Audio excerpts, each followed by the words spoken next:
పూర్వకాలంలో ఒక పెద్ద విశాలమైన అడవి ఉండేది. అక్కడ రకరకాల జంతువులు, పక్షులు హాయిగా జీవించేవి. ఆ అడవికి రాజు ఒక బలమైన సింహం. ఒకరోజు సింహం బాగా భోజనం చేసి కడుపు నిండిపోవడంతో ఓ చెట్టు నీడలో విశ్రాంతి తీసుకుంటూ నిద్రించసాగింది. అదే సమయంలో ఒక చిన్న ఎలుక అక్కడ అంటూ ఇటు గెంతుతూ తన ఆటల్లో మునిగిపోయింది. ఆ ఎలుక సరదాగా పరిగెడుతూ సింహం మీదుగా దూకింది. సింహం నిద్ర నుండి మేలుకుని తీవ్రమైన కోపంతో ఎలుకను తన బలమైన పంజాతో పట్టుకుంది. ఎలుక భయంతో వణుకుతూ ప్రాణాలు దక్కించుకునేందుకు ఇలా వేడుకుంది. ఓ సింహరాజు, దయచేసి నన్ను విడిచేయండి. మీకు నేనేమైనా సహాయం చేయగలుగుతాను అని ఇప్పుడు మీకు నమ్మకం ఉండకపోవచ్చు, కానీ భవిష్యత్తులో నా సహాయం మీకు అవసరం పడవచ్చు. అంది సింహం. ఆ చిన్న ఎలుక మాటలు విని నవ్వుకుంది. ఒక చిన్న ఎలుక నా వంటి మహాశక్తిమంతుడికి ఎలా సహాయం చేస్తుంది అని సింహం అనుకుంది.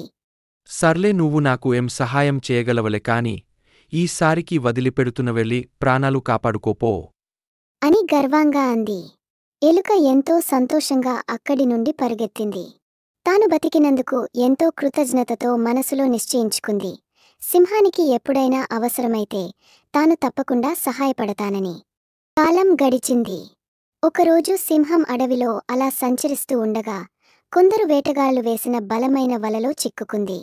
సింహం ఎంత ప్రయత్నించినా ఆ వల నుంచి బయటపడలేకపోయింది. తను శక్తివంతమైన గర్జనలతో అరణ్యంలో అరవసాగింది. ఆ గర్జన శబ్దాన్ని ఎలుక విన్నది. అది సింహమని తెలుసుకుని వెంటనే ఆ ధ్వని దిశగా పరుగెత్తింది. అక్కడ సింహం వలలో చిక్కుకుని పోరాడుతూ కనిపించింది. ఎలుక ధైర్యంగా ముందుకు వచ్చింది. తన పన్నులతో వాలాను కొరికసాగింది. చిన్న ఎలుక గొప్ప పట్టుదలతో కష్టపడి వలను కొరుకుతూ తెంచివేసింది. చివరికి వల తెగిపోయింది. సింహం ఆశ్చర్యపోయింది. తనను కాపాడినది ఒక చిన్న ఎలుక అని కన్నీళ్లు పెట్టుకుంది. ఎలుకకు ధన్యవాదాలు చెప్పింది. అప్పుడే సింహంకు ఎలుక మొదట చెప్పిన మాటలు గుర్తుకొచ్చాయి. ఒక చిన్నవాడు కూడా ఒక పెద్దవాడికి సహాయపడగలడు. ఆ రోజు నుండి సింహం మరియు ఎలుక మంచి మిత్రులయ్యారు.